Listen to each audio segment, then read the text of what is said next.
that I want to share with you this week, but I can't actually show it to you because I'm using it.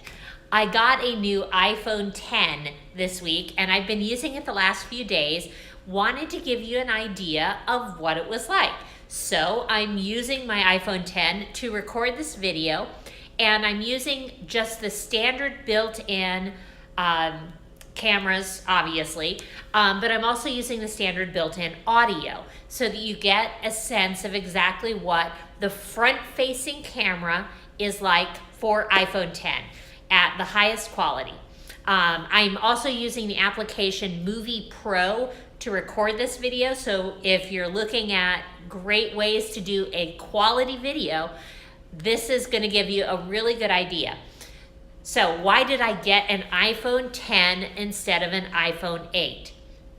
Well, first off, seriously, if I call myself a technology futurist, I kind of need to have the latest and greatest stuff. But that said, mostly what I am looking at for the iPhone 10 is, yes, the camera quality, but specifically looking at the camera quality as it relates to AR and VR, augmented and virtual reality. Now, the AR kit that Apple released with iOS 11 has given some really exciting capabilities around augmented reality, and I want to be able to explore those to their greatest ability. So I knew that I wanted to use an iPhone 10 for that.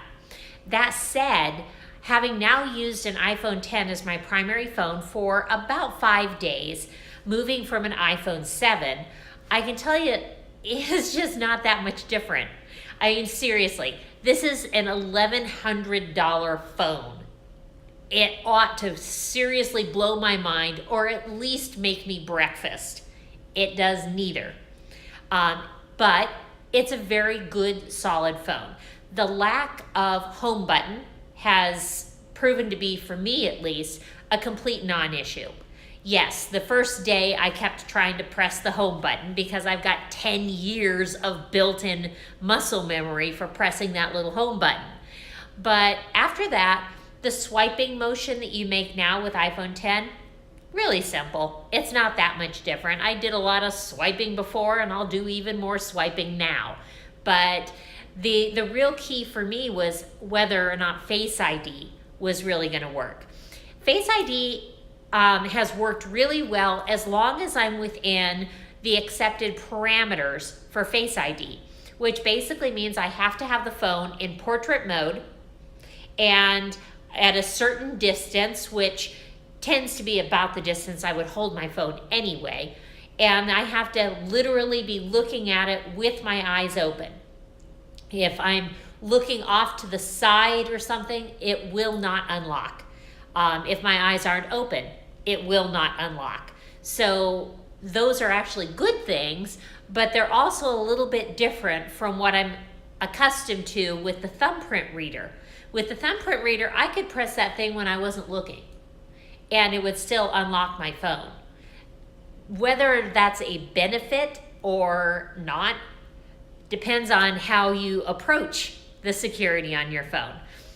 In general, I've been pretty happy with Face ID.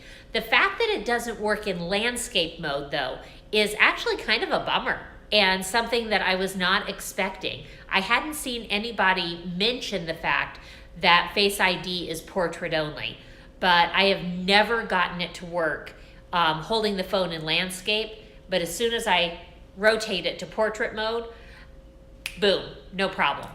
So that's something that is kind of a quirk.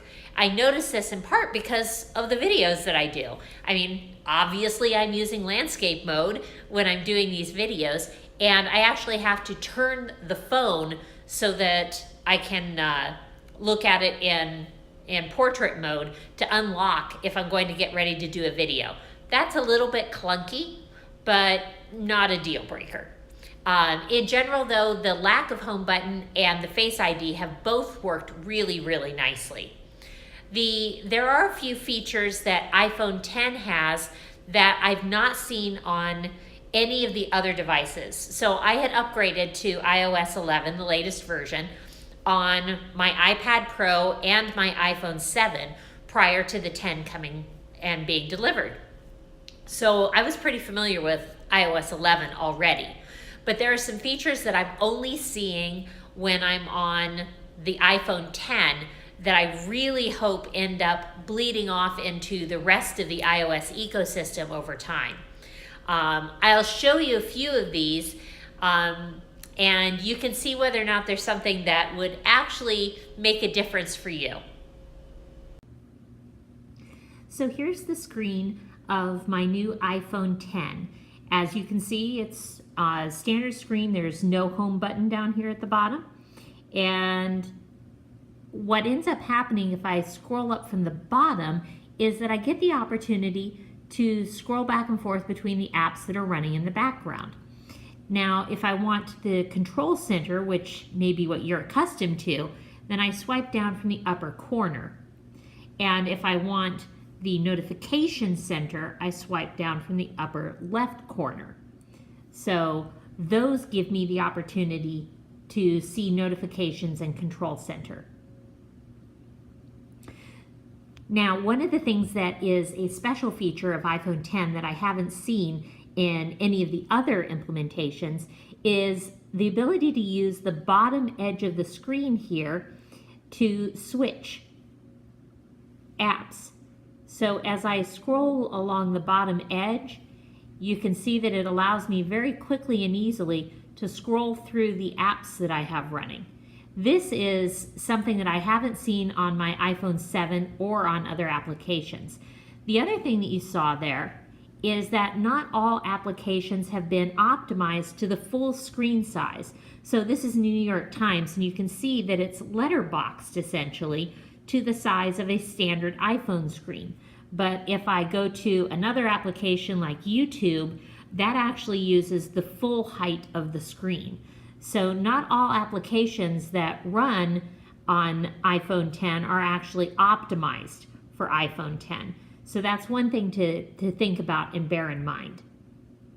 Now, if I'm in a running application, like the New York Times, if I swipe up from the bottom, I appear to close that application, just like if I press the home button. But as you can tell, if I do a little swipe along the bottom, that application is still running. To actually close applications, it's a little more complicated now. You can't just swipe up. You actually have to hit hold and press, and then press one of the little red circles to be able to close an application. That said, you still have the full capability of seeing everything that is running. Right now, my screen is actually on a fairly low brightness. So if I come over here, I'll turn it up to full brightness. And you can see that it's actually got quite a bit more dynamic range on it. Probably won't be picked up necessarily because I'm using the camera on my iPad Pro, but this actually does have really quite a stunning screen. So like I said, nothing that's terribly earth-shattering, but some features that are just really nice around usability. So those are things that I am enjoying with my iPhone 10, but they're not necessarily things that would make me go leap ahead and want to buy an iPhone 10 versus buying an iPhone 8 that is obviously considerably less expensive. There's a lot that Apple's done with the iPhone 8 and 10. They're really very, very similar phones, aside from the screen and some of the camera capabilities on the iPhone 10.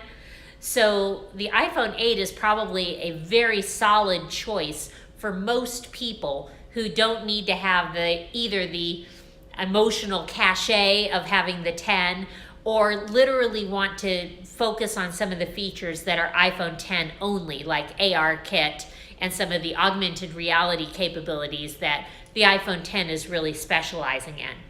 If you don't need those extra features, then really the iPhone 8 is a pretty solid choice for just about everyone.